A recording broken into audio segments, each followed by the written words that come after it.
This is News Channel 4 at 11. Vinny the Chin Gigante. He's said to be one of the most powerful mobsters in America. His lawyers say he's insane, but tonight it appears Gigante will finally be brought to justice. It's Crazy Eddie's greatest stereo sale ever. Get anything and everything in stereo equipment. Get it all now during Crazy Eddie's greatest stereo sale ever. Crazy Eddie, his prices are insane.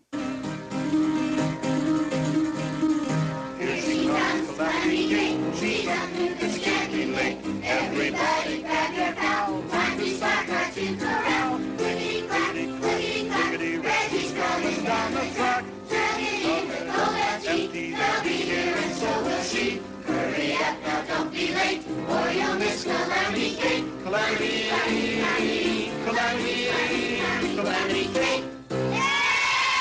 Hey, kids, it's time for Counting with Bruce Springsteen. Ho, hoo, hee, ho, five, hee, hill, hee, ha, hill, hill, hill, hee, ho, hee, ha, hee, hee, hee, hee, hee, hee, ha, yeah! All right. What did I get up to? Nothing is more important than the simple act of people getting together.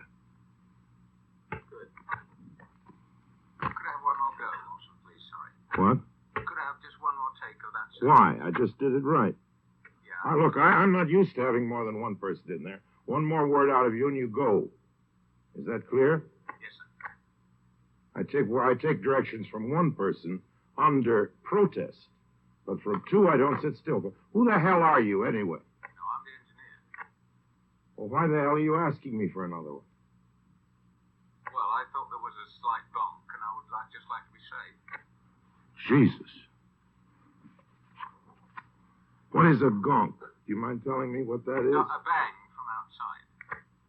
A bang from outside. Hello, I'm Corey Feldman. Did you know that crack cocaine has become a national concern? This drug is an epidemic sweeping across the country. Crack cocaine is knocking on the doors of many communities, and I'm concerned about the effect it's having in our society. Please, lend a helping hand by joining me and others in the fight to get crack cocaine off the streets. Even with Patrick Swayze, rest his soul, we had issues, and we were about to duke it out. We were about to fisticuff each other. Dude. It's like, come on, man, come on. You were going to punch out Roadhouse. And we're dressed like chicks. Yeah, that's right. You're 2 on 4, right? That's what's ridiculous about it. It's 2 on 4. We're going to fight. It was like, crazy early in the morning. Yeah. We were both into character so much we were actually PMSing at the same time, I guess.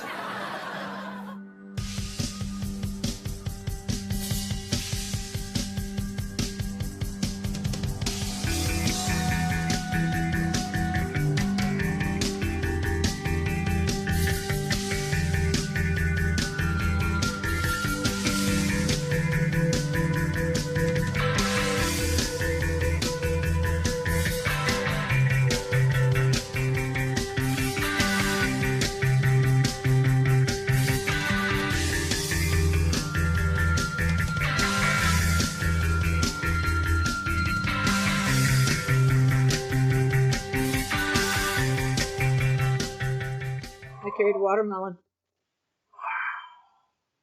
Huh? Did you not recognize that line right off the bat? Mm-mm. Watermelon? Oh, you haven't seen the movie. What movie? And yet I'm still talking to you. What's wrong with you? I don't know. What movie? What is one of the classics of American cinema from circa 1980? 5, 6, 7? Pretty in Pink? No, that was earlier. Patrick Swayze. Oh. Dirty Dancing? Mm-hmm. Yeah, didn't see that one. One I of did the see Ghost, though. Seriously, one of the best lines ever. Just this, because it's this family back in the 60s, and you go on summer vacation to these places. They went to Kellerman's. The father was a doctor. The mom was a homemaker. The father had known the owner forever. They'd been going, blah, blah, blah. And baby is supposed to be 16. She sees Patrick Swayze dancing. She's at this thing. And, of course, instant mad crush. And then she's out frolicking about. and runs into a younger employee who is there, and he's trying to gather up a bunch of stuff to take to the cabins where the staff all stay. But no guests are supposed to go up there. He's trying to juggle all this stuff, and she's like, here, I'll help. Hands her a watermelon, and they're talking on the way, and it turns out Johnny Castle is Patrick Swayze's name in the movie. Okay. And Johnny is this younger kid's cousin. Oh, and they get up there, and all the staff, they're dancing in there, dirty dancing, and all this stuff, and it's this hot place, and they've got their beers, and all this stuff's going on. And so he sees the cousin, and he kind of does this little hop dance thing over. He's like, hey. And he looks down, he's like, what's she doing here? Did you bring her? I carried a watermelon. So that's the first thing she actually says to him. Nice. I carried watermelon. And the rest is history. Isn't it? You know, Ghost, the scene where, I guess it's the scene where Patrick Swayze gets killed at the beginning. Mm-hmm. It's like in an alley. They're walking down the street. That was right in front of my bookstore. It was years before, and when it was actually basically a crack alley. If you watch Ghost again, the scene where he gets killed, it's like next door to my bookstore. Is it marked on the street by something? I couldn't tell. Well, Demarcation? the street is Crosby Street, so it's possible that there's a. Oh, you mean as a historical? No. Nobody Yes. cares. Nobody cares. What? Sorry, but. People care. Just say, I don't care. Well, okay. Say it. People in Soho don't care enough Okay. to erect a monument to. It didn't have to be in I mean, like in the concrete, like the squares in front of the Chinese theater. Something. Right. No, you just never would. You never would know. That's the great thing about New York is there's so much activity always happening that you never have any idea what just happened in the space that you're occupying. If you're walking down the street, for instance, somebody might have committed suicide there 5 days ago. You'll never know. One of the grossest things that happened, and it was terribly disrespectful. Was it my freshman year of college? There was a philosophy teacher whose name I won't mention. He taught philosophy of suicide. And he and his wife were getting divorced, and she was going to move out of state and take their young son. And his office was 7th floor, and he jumped out. And you know the end result. Mm. And I don't know who thought that they were being funny, but people started drawing chalk lines. And one he had slightly dismembered. And it was during football season. So, of course, football fans go across the campus. The building is very near the stadium. It's kind of like stadium, here's a break, and that's one of the first buildings. Mm-hmm. It was disgusting. People thought, oh, the irony, he teaches philosophy of suicide, then he killed himself. It's like, still not funny. I guess I would trust his opinion. Pretty sure he didn't think it was funny. A few years back, there was a suicide about a block from where I worked, and it was a woman jumped out of a window. It was in a psychiatrist's office, and I think it was only like four stories maybe, which is plenty, but it wasn't, But apparently there was another person in the waiting room who said that she just was sitting there calmly, got up, didn't say a word, walked over to the window, opened up the window, and jumped out. And it just happened so fast, no warning whatsoever. Wow. Yeah, and oh my, it was just, they'd covered her body with a sheet, and it was there all day. I don't know why it was there. It was there for probably 6-7 hours.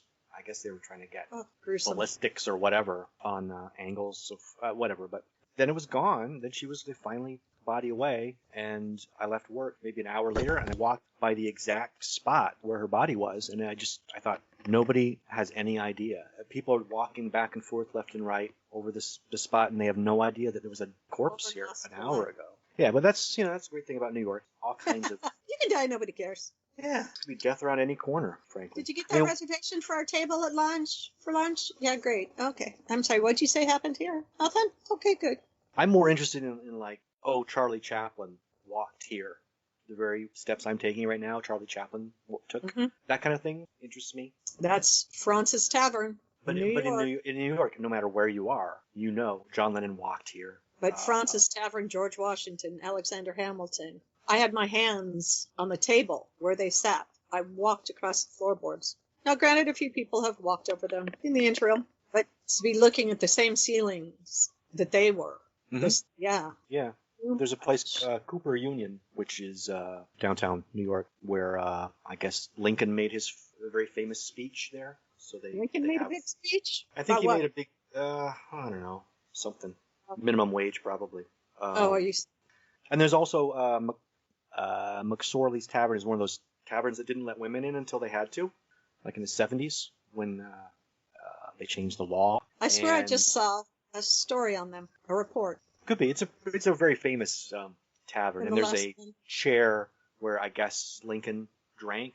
Lincoln came in and had a probably like right after his. It's very close to Cooper Union, so probably after his or before his Cooper Union speech, he went over there and wasted one. So the chair that he sat in has been taken out of use and is now sitting in the corner, and it's cordoned off with a plaque next to it. That's pretty cool. Yeah, I have no idea if Patrick Swayze ever drank in there. Probably though. He may have, although I think I watched the documentary kind of thing. I think he did most of his drinking at home when things started to go wrong. I didn't know. I don't really know anything about He it. had a phase, but he lost his father and who he was very, very close. Just a whole bunch of stuff kind of turned on a dime. Did you know that's what Gregory Hines said about Mikhail Baryshnikov after they made the movie White Knights? Did you ever see? Never saw it. I know what you're talking about. I did not see it though. Gregory Hines said about Mikhail Baryshnikov that he could stop on a dime and give you 9 cents change. Could be true. I- He's really small. I saw him I in saw him dance live, yeah. and I believe it. Yeah. He's just a tiny little guy. Well, There's no problem how tall is SJP? How tall am I? I'm not that tall. No, here's how tall is, call it like I know her, SJP, Who's SJP? and you call yourself a New Yorker. Susan. Sarah. Saren. Serendipity. Sarah. Serendipity. Yeah. Oh, Sarah. Sarah Lee knows cakes. J. Sarah Jessica Parker. Sarah J. Oh, him. Yeah. Okay. Her. Her. Because on Sex and the City for a long time, he was the Russian, the artist, and they had a thing for a long time. And he's a little taller than her. I physically ran into her husband. He wasn't her husband yet. Matthew? Matthew, yeah. We collided coming around a corner in Soho when they were shooting. I used to live in Soho. My first apartment in New York was in Manhattan, in Soho, in a mafia neighborhood, and a real mafia neighborhood. Did you meet Big Ange? I met Paul Gigante. Look him up. Paul Gigante he was the head of the, I get them confused, but there was the Gambino family and the Gotti. I think he must have been the head of the Gambino family at the time. Yeah. And his shtick was he was always standing trial for something, and his shtick was that he was crazy. He pretended to be crazy. So he wore a His bathrobe, robe. a ratty bathrobe, and Oh, bunny slippers and stuff. Whenever he went out, he'd have to be dressed like that so they could photograph him. Mm-hmm. And one day I'm walking home, and I round a corner, and boom, physically run into this old man and 2 guys who were standing on either side of him. And the 2 guys, I quickly surmised, would have killed me if maybe if it hadn't Kind been of broad put your daylight. hands out like this, hey! Yeah, whoa, hey, whoa. To be honest, I didn't even know who he was. I just thought, oh, this is crazy old guy. And then literally the next day, I'm reading the New York Post, and there's a photo of him. Same ratty bathrobe, same slippers. I'm like, okay, this guy, yeah. Now I get why those 2 guys looked at me. Yeah, I'm kind of glad I escaped that one. Vinny the Chin Gigante. Yeah.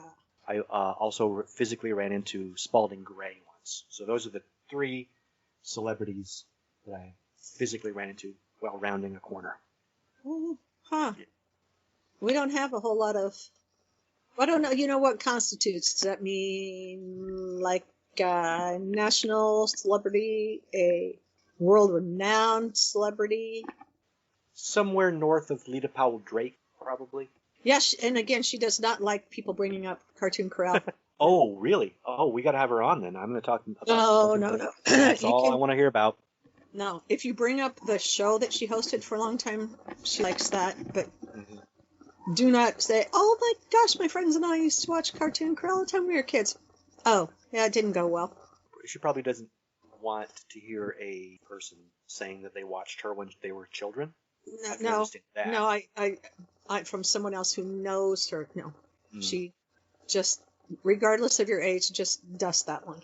There's a compilation somebody put on YouTube. It's totally going everywhere. It's on all the social media now. It's yes. Flash cut I have of not her. seen it, but I have heard. Oh, it's hilarious. She is...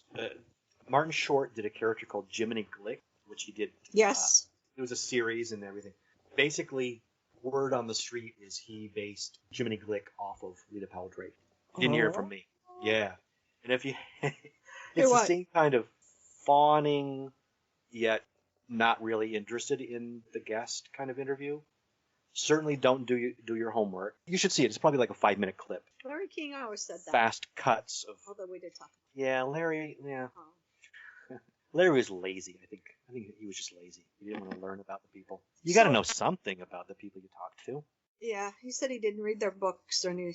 Yeah. Yeah, So- and it showed sometimes. On the COVID, because we haven't talked about the. Here's the thing. A question for you. Mhm. All those people who have said it's not real, it's not real. Democrats are just trying to destroy the economy to destroy, you know who.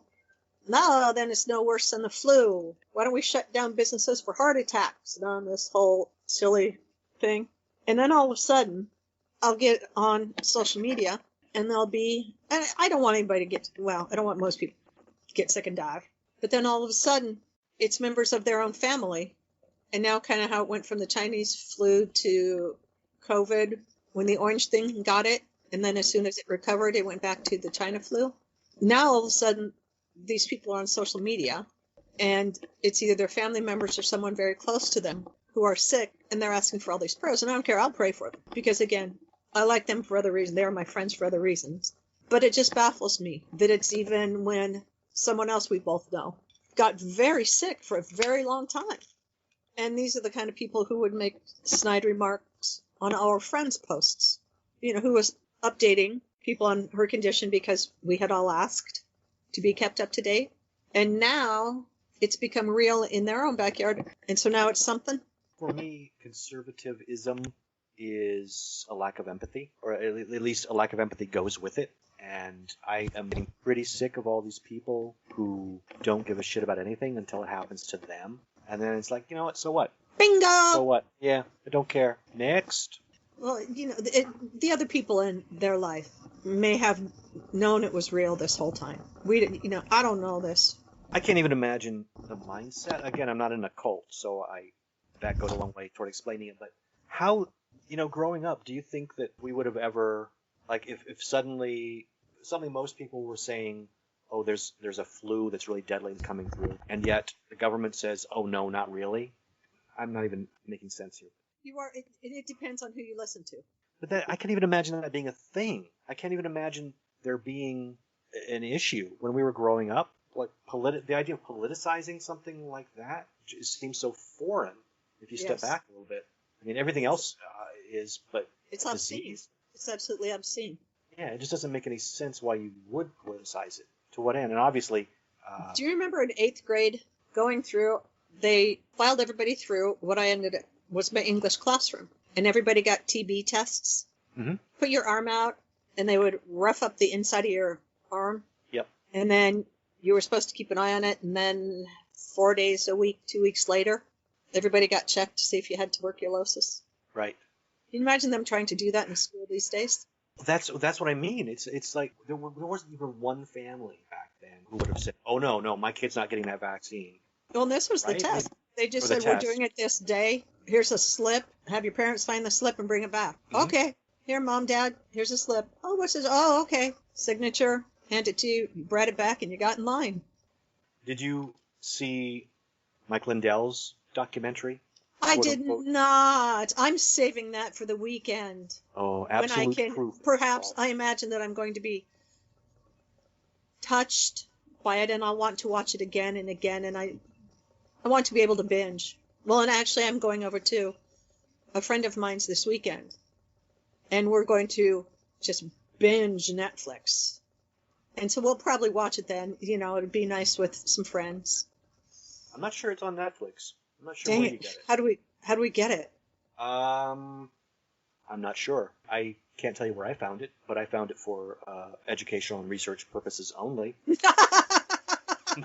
But it's out there. It's out there. You can find it.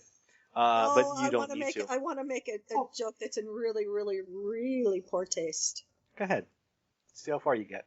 But I'll feel gross just saying it. Okay. Deal. Just do it? Yeah.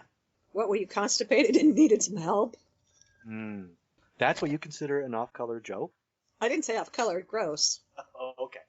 All right. Bathroom things are gross. I'm a girl. Are they gross in the bathroom though? Like, what if you're in the bathroom? Can you tell? And bathroom now you're jokes? going to It's keep okay, right? That would be the one place where it's appropriate, I would think. Maybe. Do you ever, do dudes ever go in and tinkle? Yeah, I'll use that word. When they're on the phone with another dude? Well, first of all, guys don't tinkle. Guys, whiz. One of my aunties asked all of us, boys and girls, she told us to go tinkle when we were all at their house before we went to bed, which means everybody tinkles. I think Well, tinkle this is might have... digressed. I think, didn't tinkle come from Match Game? Or like some... I think boobs... we didn't start saying boobs until Match Game. Because you can't say... they had to come up with a word that sounded cute for what people wanted to say. Oh, she was so saying tinkle. She was saying tinkle before Match Game came on. Really? Before the 70s? Yeah. Okay. I just discovered, speaking of awful, what's it called? There's a quote-unquote Christian alternative to Netflix. Do you know about this? It's something Flix. I can't remember what it's called. I'll figure it out. It's something, and it is... it's for people who don't want all the cursing and all that Netflix. Yeah. So basically, this guy and his wife started this thing. It's $12.99 a month, which is more than Netflix is. I think Netflix is that much now. Okay. I don't really know. It started as more than Netflix, and it's all their own content though. Netflix used to be $5. Sorry. Right, I remember that. But it's all content they're creating for this channel. And if you think Tommy Wiseau is a bad filmmaker, this guy, Tommy Wiseau, directed The Room, the cult classic The Room.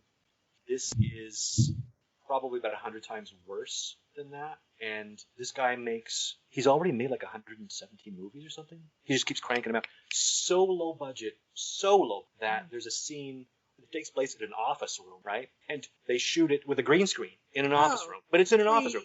But they shoot a green screen behind it. They're in an office, so they could have just shot it as is, but no, they put a green screen up in the back, and they put this horrendously rendered background that looks like a 8-bit video game or something. You have got to see. I'll put a link in the show notes for anybody who's interested in this stuff. You can see trailers and stuff. There's probably better odds of you watching Dirty Dancing than me watching this. Do Kirk Cameron and his wife Chelsea Noble? Oh, they actually show up, believe it or not. Wait, is it Kirk Cameron? No, I'm confusing him with the other crazy 80s TV star, Willie Ames. He's involved. Oh, really? Willie Ames did a series called Bible Man in the 90s. Oh, yes. It's like super awful, super low budget. He's a costumed character, Bible Man. Well, there's a quote-unquote animated spin-off of that. And when I say quote-unquote, what I mean is it isn't animation like you'd expect animation to be. It's more like something that... you have to see it to believe. Yeah. It's really, really awful. Yeah, he's involved somehow. Kurt might be. I don't know. He could be. He had done some shows, he and his wife. Right. He did. I saw one of them, Fireproof. Did you see that one? I see things, I report on them, and then you're completely off the hook. You'll never have to waste any time watching this. But see, now, if they had shows, Touched by an Angel, I loved that show. And why can't it... Downey, who played the... Roma Downey? Roma Downey. He's actually married to Mark Burnett. Right. Now. And then, what was the other one later on that had Amber Tamblyn? And the father was played by... Dang it, he's such a good actor. He's on... what's the... They travel all over. And they have the blonde girl with the glasses who was there. Gibson. Gibson was on that show, and he got relieved of his duties. Thomas Gibson, who used to be on Dharma and Greg. Joan of Arcadia. Oh, okay. I did not see that. I do know what it is. Yes, I quite enjoyed that.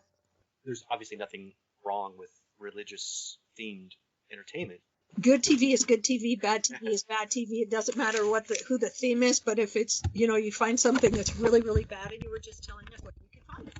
Yeah, there's a certain... These things that this guy does on these... He fancies himself an action star, or a star, I guess. So he's in basically every one of these movies.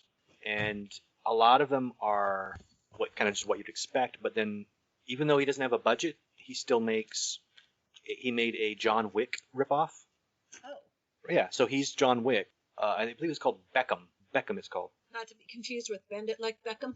It is to be confused with that. That's what they're hoping for. Oh, that's... Exactly what they're hoping for. That's crappy. Yeah, but 2.0. And of course, it's just everything you'd expect. Clumsy fight staging and horrible green screens, and it's just a lot of fun. Maybe they should all just avoid green screens. Yeah, green screens. Go shoot in a park. Go shoot in a park in the morning. Very early. Shoot in an office. I mean, you can rent an office for a day. Well, my bet is somewhere in the production, somebody involved somewhere would have had an office. Maybe Mark Burnett would have loaned them one. Well, that someone is pretty much the one guy. If you look at the credits, it's written by, directed by, edited by, starring the same guy. So he's kind of an auteur. Maybe a local church would have loaned them a spot. Good thing. Oh, another doc that I saw that I want to recommend is, do you know who Greg Palast is? So Greg Palast is an investigative reporter who does election fraud stories. He followed Georgia really closely. He's been doing this since like 2000. The documentary is called The Best Democracy Money Can Buy, and it's mostly about Georgia. All the nonsense that that they tried to pull in throwing voters out en masse. It's really really an illuminating documentary. So yeah, that was purging the voter rolls and discovering that 2/3 of them should not have been purged. But you don't discover that you've been purged until you go to vote, and you cannot register on that day. Huh? Exactly. Have fun, folks. And it was I think it was like 660,000 or something like that. Yes, and of course it was racially biased. Well, of course, absolutely. Well. They go through a list of names, and the idea was to flag people who were voting twice, which they're pretending is a problem. Oh, yes. If you actually could do that.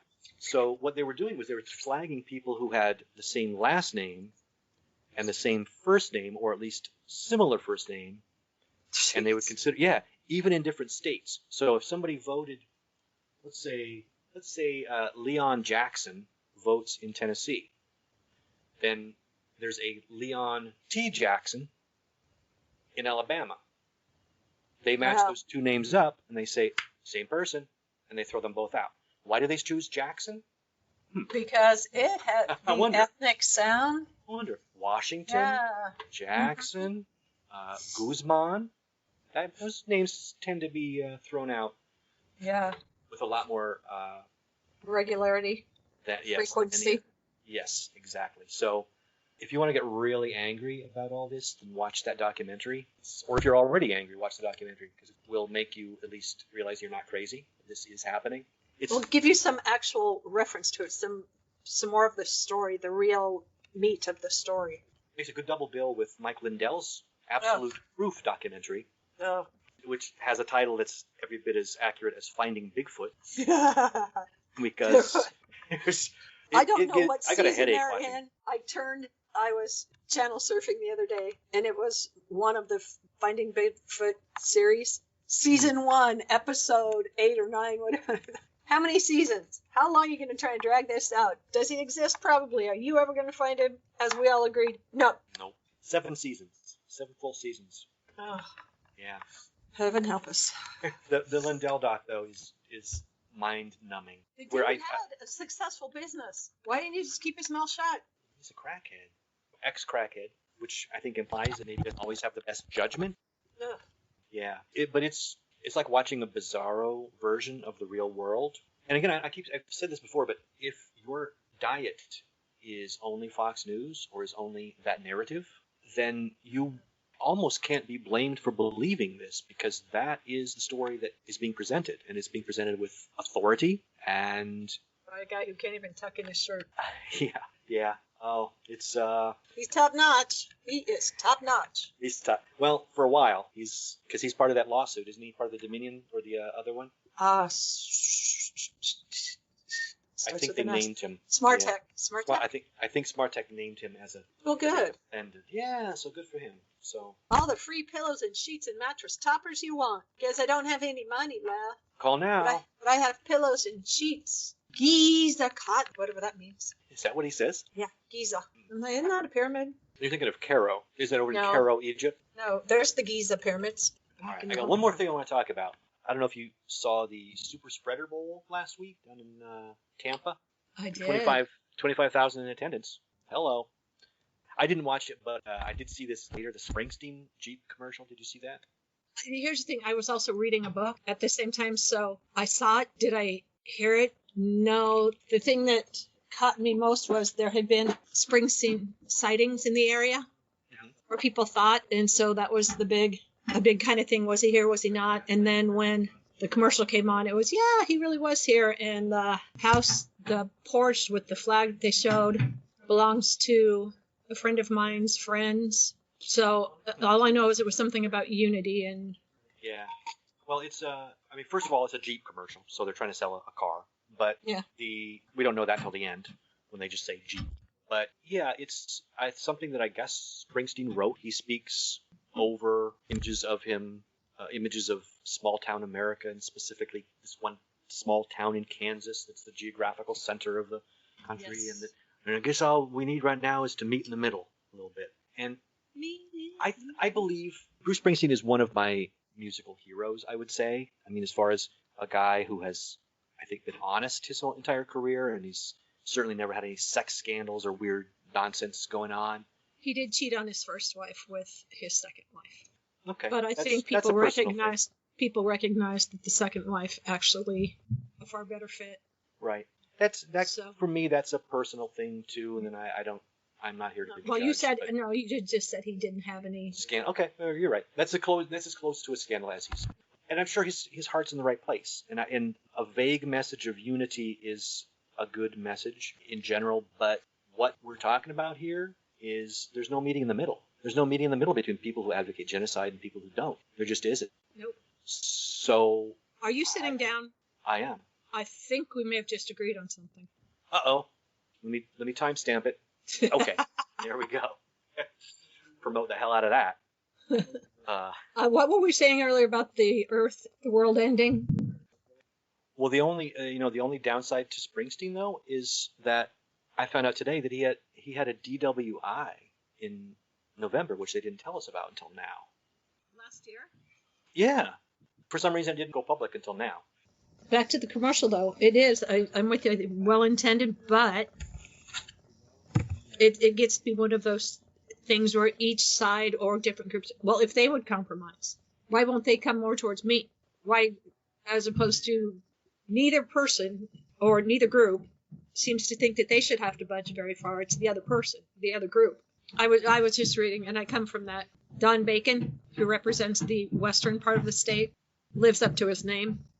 There's an article in the paper the other day how he's for unity.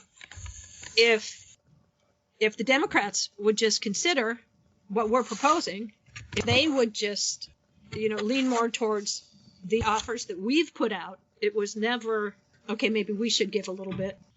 It's the dishonest people who are asking for unity. Yep. Accountability first and then unity. Now our time with you is through. Hope we made a friend or two. But for now we'll have to say goodbye.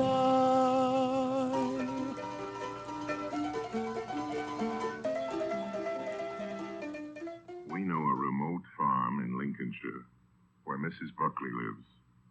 Every July, peas grow there. Do you really mean that? Yeah, so in other words, I'd start half a second late. Don't you think you really want to say July over the snow? Isn't that the fun of it? If you can make it almost when that shot disappears, it'll make my... I think it's so nice that you see a snow-covered field and say every July peas grow there. We know a remote farm in Lincolnshire where Mrs. Buckley lives. Every July, peas grow there. We aren't even in the fields, you see. Yeah.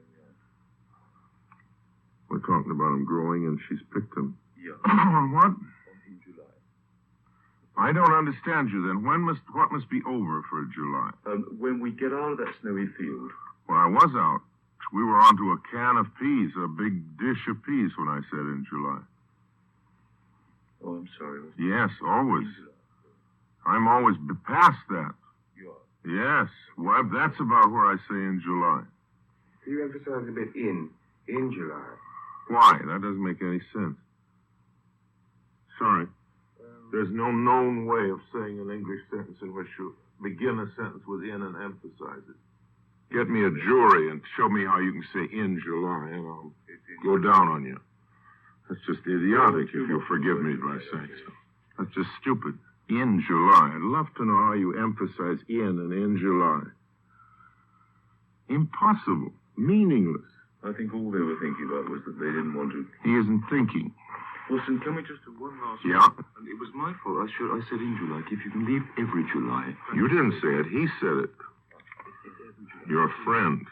Every July? So after the show... No, you don't really mean every July. It is. But that's bad copy. It's in July. Of course it's every July. There's too much directing around here.